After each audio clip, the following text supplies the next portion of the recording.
3 days after the CEO died, they replaced me. 15 years with the company.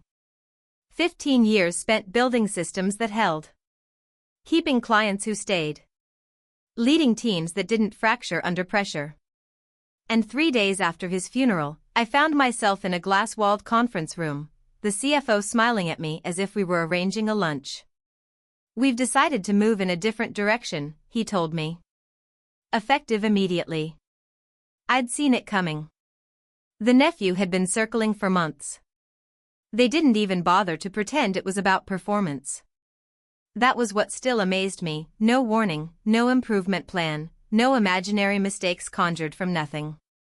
Just arrogance wrapped in honesty.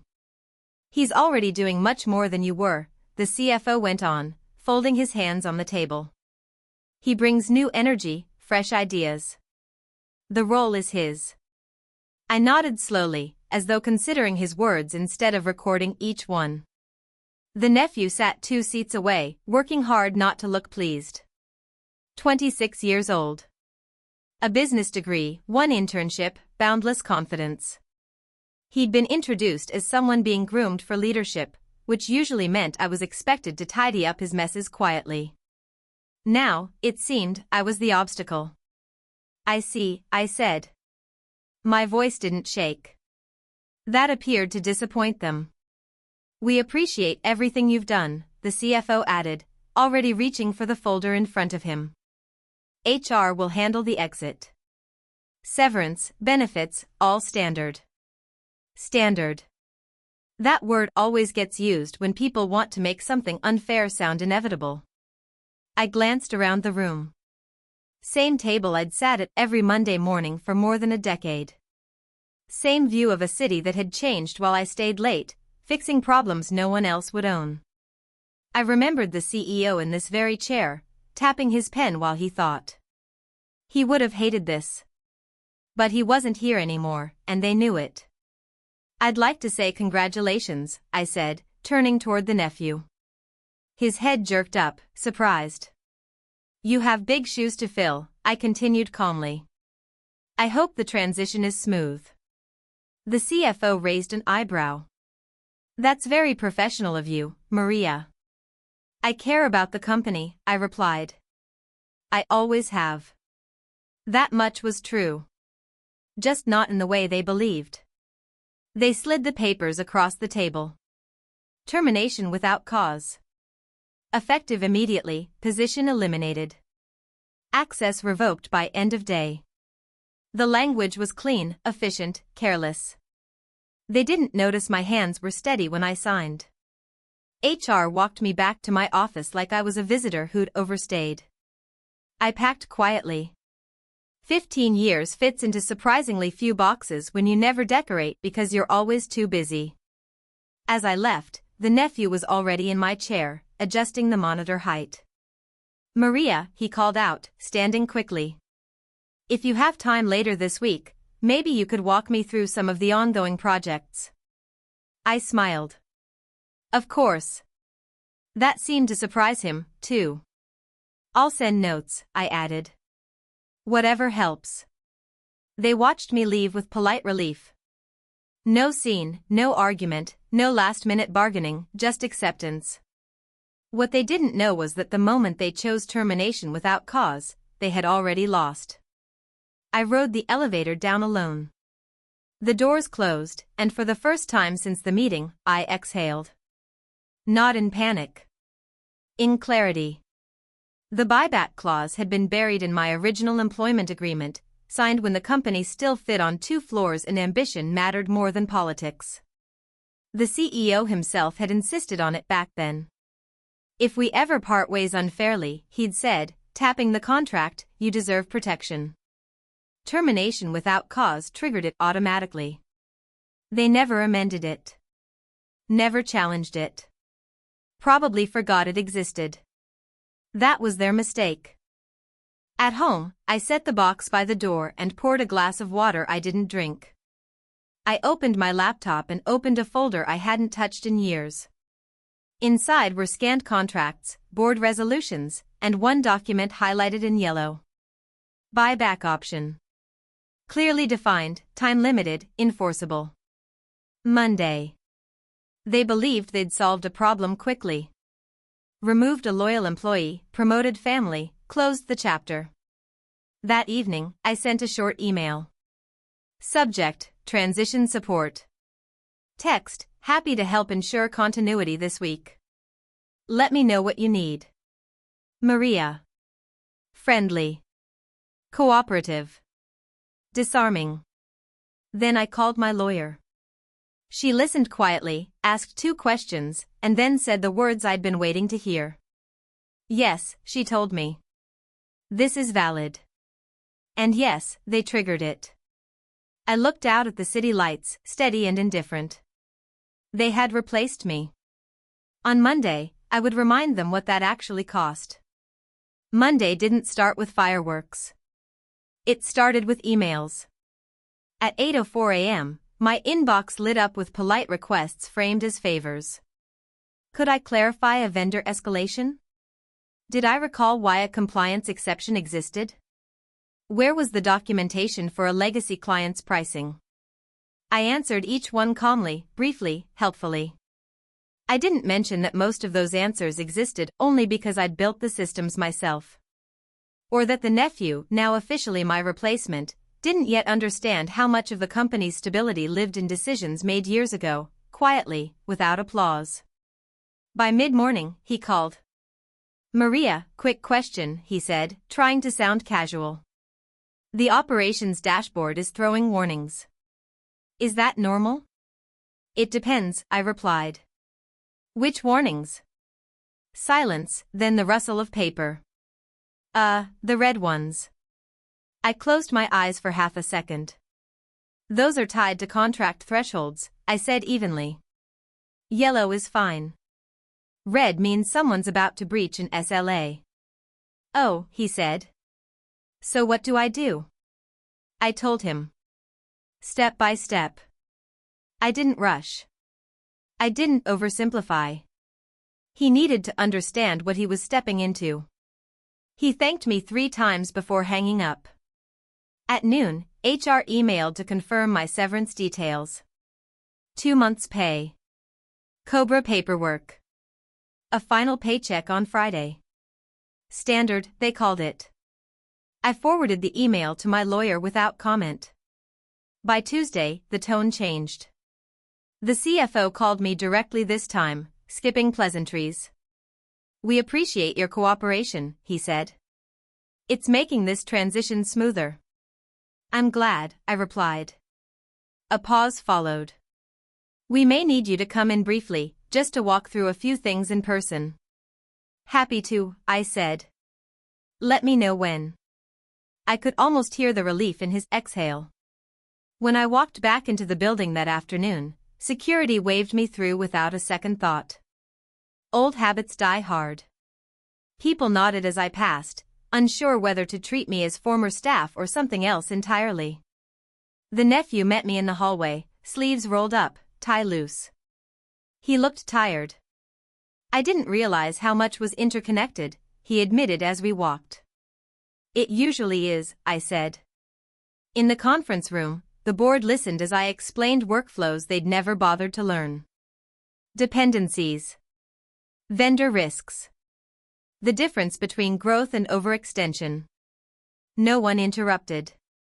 For the first time, they were taking notes. Afterward, the CFO clasped his hands. You've been incredibly professional about all this, he said. We hope there are no hard feelings. I met his eyes. I believe in clean endings. That night, my lawyer called. They haven't contested anything yet, she said. Which means they're either unaware or assuming you won't act. They'll assume the latter, I replied. Then timing matters, she said. Your option window is tight. We'll need to move decisively. I know. By Wednesday, rumors began to circulate. A former colleague texted me, they're struggling. He approved something he shouldn't have. Another message an hour later, CFO has been in meetings all day. Tense. I didn't respond. Information was flowing to me without effort now. That always happens when people think you're already gone. That afternoon, the nephew sent a calendar invite. Subject, quick sync. Duration, 30 minutes. When the call started, he didn't turn on his camera. I want to be honest, he said. This is harder than I expected. I waited. They keep asking me questions I don't know how to answer, he went on. And I don't want to mess this up. There it was. Not arrogance, anxiety. I'm doing my best, he added. But if you ever wanted to consult, temporarily, I leaned back in my chair. I'll think about it, I said. By Thursday, the CFO's tone shifted again. Less warmth, more urgency. We're finalizing next quarter's projections, he said. There are discrepancies. You're familiar with the assumptions behind them. Yes, I said. I built them. Could you send over your rationale? I can, I replied. But I'd prefer to walk through it live. Of course, he said quickly. Whatever you need. That evening, I signed the notice of intent to exercise my buyback option. My lawyer handled the filings. Proper channels. Proper notice. No drama. Friday morning, I watched the delivery confirmation come through. Received, 9:12 a.m. By 9:30, my phone started ringing. I let it go to voicemail. By the end of the week, the company believed I was helping them survive their own decision. They thought cooperation meant compliance. They were wrong. I wasn't helping them transition past me. I was documenting everything they did without me. And when Monday came again, they would finally understand the difference. The first sign they'd noticed something was wrong came at 9:47 a.m. on Monday. My lawyer forwarded me a single-line email from the company's outside counsel, requesting an informal discussion regarding contractual matters. Informal, in legal language, usually means someone just realized they missed something important and hopes you'll be generous about it. I didn't respond right away. Instead, I joined the video call the nephew had scheduled earlier that morning. His camera was on this time. He looked like he hadn't slept. Thanks for making time, he said quickly. We're reviewing historical agreements, and a few things aren't lining up. That happens, I replied. There's a provision in your old employment contract, he continued, glancing off-screen. Something about equity. I waited. Silence is useful when people are nervous. The CFO thinks it's outdated, he added. Or possibly superseded by later agreements. I'm sure your legal team will sort it out, I said. He swallowed.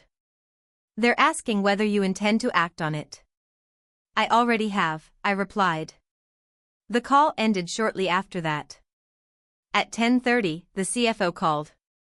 No greeting this time. Maria, he said, voice tight. We received a notice from your attorney. Yes. You want to exercise a buyback option, he said, as though saying it aloud might make it sound less real. That's correct. That clause was never meant for a situation like this, he snapped. You were compensated fairly. Promoted. Trusted. None of which negates termination without cause, I said evenly. You're exploiting a technicality, he said. No, I replied. I'm enforcing an agreement your company drafted and signed. A longer pause this time. We need to discuss valuation, he said finally. I agree, I said. That's in the clause, too. By noon, a meeting invite appeared on my calendar. Emergency board session. Outside counsel present. I attended remotely. The screen filled with familiar faces, all tense. The nephew sat slightly off to the side, silent. The lawyer spoke first. The company's position is that the buyback provision is ambiguous. It isn't, my lawyer replied. It's conditional. The condition was met. Another board member leaned forward.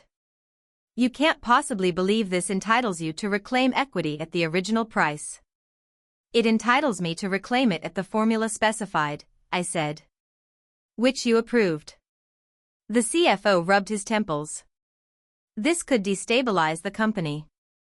Terminating institutional knowledge usually does, I said. That didn't land well.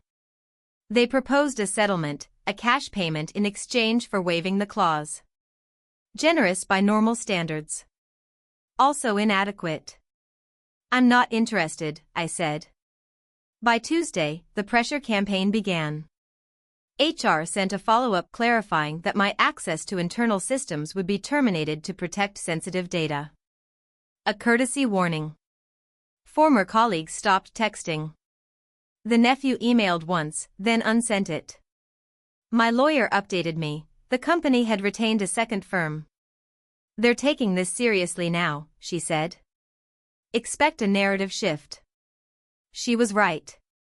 An industry blog published a short piece questioning whether legacy contracts could threaten corporate stability. No names. No sources cited. I forwarded it to my lawyer. She replied with one word, predictable. On Wednesday, I was invited to another call, legal teams only. The company's counsel argued that the CEO's death altered the spirit of the agreement, that market conditions had changed, that enforcing the clause now would be unfair to shareholders. My lawyer responded with documents. Board minutes. Emails. A signed amendment reaffirming the clause 3 years earlier. The CFO had signed that one himself. I watched his face on the screen as the realization settled. Thursday morning, the nephew called again. They're asking me to testify, he said quietly. About your role. Your performance. I chose my words carefully. You should tell the truth. That you did more than me, he asked. That I did my job, I replied. And now you're doing yours. He nodded, then hesitated.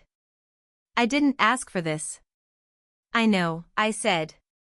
By Friday, the company's tone shifted from aggressive to procedural. They sent a formal acknowledgement of my exercised option. Subject to review. Subject to confirmation. Subject to delay, but not denial. The market noticed something was happening. Analysts started asking questions on earnings calls. Why were decisions being postponed? Why hadn't leadership announced a long-term strategy? Uncertainty has a way of surfacing. That evening, I reviewed the original contract again. The clause was simple. Elegant. Ruthless in its clarity. Termination without cause triggered my right to repurchase a defined equity stake at a predetermined valuation. No emotion. No interpretation. Just math. On Sunday night, my lawyer called. They'll try to slow walk this, she said. But they can't stop it. What about retaliation? I asked. They're constrained, she replied. Anything overt strengthens your position. I hung up and sat in the quiet of my apartment. They had replaced me because it was easy. Now they were learning that undoing me was not. And Monday, for the second time, was going to be very interesting. The injunction landed on Tuesday morning. Not dramatic. Not public. Just a court-stamped order delivered to the company's legal inbox at 8:13 a.m., freezing any equity restructuring, executive compensation changes, or asset transfers until the buyback process was resolved. By 8:20, my phone was ringing. I let it ring. At 8:41, my lawyer called instead. It's granted, she said. Narrow. Clean. Exactly what we asked for. Good, I replied. They're furious. I expected that. By the time I made coffee, the company was effectively stuck. No bonuses. No accelerated stock grants. No golden handshakes. The things leadership relied on to smooth over chaos were suddenly unavailable. At 9:05, the CFO emailed me directly. Subject, urgent, need alignment. Text, Maria, this path is damaging everyone involved. We should speak today. I didn't respond. At 9:30, the nephew tried again. I think they underestimated how serious this was, he said, voice low. They're scrambling. They usually do, I said. They're asking me to sign off on decisions I don't fully understand, he continued. And now legal says we can't move on anything. I paused. That's what happens when governance breaks down. He sighed. What do you actually want? I didn't answer immediately. I want the agreement honored, I said finally. Nothing more. That afternoon, the board convened without inviting me. It didn't matter. Under the injunction, they couldn't act meaningfully anyway. What they could do was argue. And they did. By Wednesday, my lawyer forwarded internal emails produced in discovery. Not privileged. Sloppy. Written in haste. One board member questioned whether firing me had been necessary at all. Another asked whether HR had documented any cause. Someone else replied that it felt like the right moment. That email would matter later. The CFO, meanwhile, was trying to reframe the story. He called investors individually, assuring them the situation was contained, that it was a legacy issue, that leadership remained stable. But investors read filings. And they noticed when companies stopped making moves. On Thursday, an analyst note circulated quietly. Governance uncertainty may present downside risk. It wasn't accusatory. It was worse. It was cautious. That same day, the nephew resigned. He didn't announce it publicly. He sent a short internal note thanking everyone for the opportunity and citing personal reasons. He called me an hour later. I can't be the face of this, he said. It was never supposed to turn into a legal war. I understand, I replied. I told them I wouldn't testify against you, he added. Or for them. That was wise, I said. With his exit, the CFO's position weakened significantly. The replacement they'd rushed through was gone, and the role was vacant again. Only this time, the court order prevented them from appointing anyone new. By Friday, the company had a leadership gap it couldn't legally fill. That's when the tone changed. The CFO requested mediation. Not a call. Not an email. Formal mediation. I agreed. The mediator was neutral, experienced, and unimpressed by emotion. She asked for positions, not speeches. The company offered to accelerate severance, increase the settlement, add consulting fees. I declined. They suggested modifying the clause retroactively. My lawyer smiled politely. That would require her consent, she said. Which she does not give. After 3 hours, the mediator leaned back. What if the buyback proceeds, she asked, and the company retains you in an interim capacity? Silence filled the room. I spoke carefully. Under what authority? The CFO cleared his throat. We'd need to restructure governance. Including the board. Yes, he admitted. And operational control during the transition, I added. Another pause. We could discuss that, he said. That was the moment I knew they were out of options. By Sunday evening, my lawyer confirmed what we'd been working toward. The valuation formula had been triggered. The numbers were locked. Funding mechanisms identified. Timelines enforceable. They can delay, she said. But every delay costs them leverage and credibility, I added. Monday morning, I walked past the building again. Lights were on in offices that should have been empty. Crisis hours. Emergency meetings. The kind of week that exposes who actually understands the business. I didn't go inside. At noon, the CFO called one last time. We misjudged you, he said quietly. No anger now. Just fatigue. Yes, I replied. If this goes through, he continued, the board will need to answer for it. They should, I said. A long pause. What happens to us? He asked. I looked out the window, watching traffic move steadily below. That depends, I said, on how well you read the agreement you ignored. That night, my lawyer sent the final draft of the enforcement motion, ready to file. Monday had arrived again, and this time there would be no ambiguity about who controlled what came next. The agreement was executed on a Wednesday morning. No press release.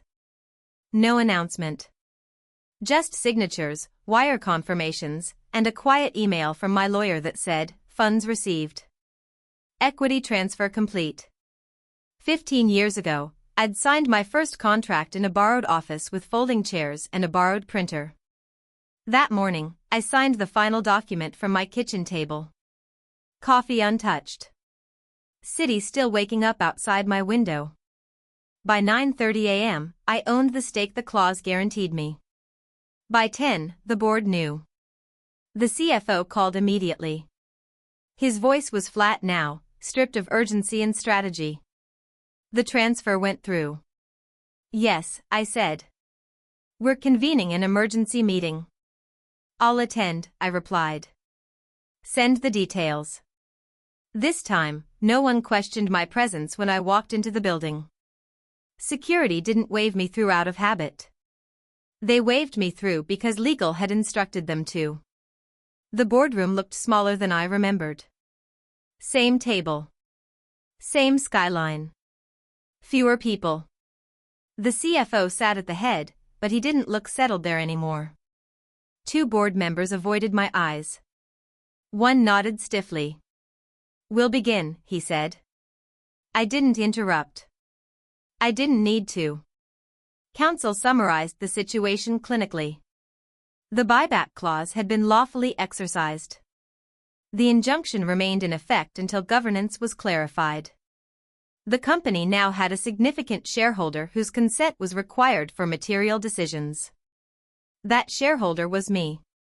We need stability, the CFO said finally. Investors are nervous. Staff are asking questions. So am I said. He looked up. About what? About why this was allowed to happen, I replied. Why 15 years of operational leadership was replaced by a rushed decision with no cause, no documentation, and no succession plan. No one answered. I'm not interested in theatrics, I continued. I'm interested in continuity.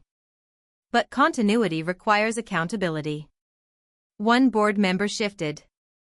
What are you proposing, Maria? I'm proposing what should have happened before the termination, I said. An interim operating structure. Clear authority. And a board that understands the business it oversees. The CFO leaned back. And where does that leave us? I met his gaze. That depends on how useful you intend to be. Silence followed. Not hostile. Resigned. We broke for a brief recess. When we reconvened, my lawyer joined remotely. The revised governance framework was circulated. Temporary operating authority. Defined decision rights. A timeline for board review. No one argued the language. They had exhausted their appetite for risk. By early afternoon, it was done. I wasn't reinstated. Titles were irrelevant now. But I was granted interim authority to oversee operations while a formal leadership review took place. The CFO retained his role, narrowed, supervised. The irony wasn't lost on him. At 3:17 p.m., an internal memo went out to all staff. Effective immediately, Maria Alvarez will assume interim operational authority. Further updates will follow. My phone buzzed with messages, some congratulatory, some cautious, some simply relieved. One text stood out. I didn't think they'd ever admit they were wrong. I replied, neither did I. By the end of the day, I was sitting alone in an office I hadn't occupied in weeks. Not my old one. A neutral space. Clean. Functional. Temporary. The work waiting for me wasn't glamorous. Vendor calls. Budget reviews. Stabilizing teams who had been whiplashed by indecision. This wasn't revenge. It was repair. Late that evening, the CFO knocked on the door. I wanted to say something, he said. I gestured for him to sit. We thought loyalty meant permanence, he continued. That you'd always be here. That you wouldn't push back. I didn't, I said. Until I had to. He nodded. We miscalculated. Yes, I replied again. He stood to leave, then paused. What happens next? I considered the question. Next, I said, we do the work you tried to skip. When he left, I stayed a while longer. The building was quiet, familiar in a way that no longer hurt. They had replaced me because it was convenient. They had underestimated me because it was comfortable. And they had learned too late that experience doesn't disappear just because you stop paying for it. That night, as I turned off the lights and walked out, I didn't feel triumphant. I felt settled. Control, I realized, isn't about winning an argument or humiliating the people who wronged you. It's about having the leverage to decide what happens next and the discipline to use it properly. They had fired me to move on. Instead, they gave me the final say. And that was enough.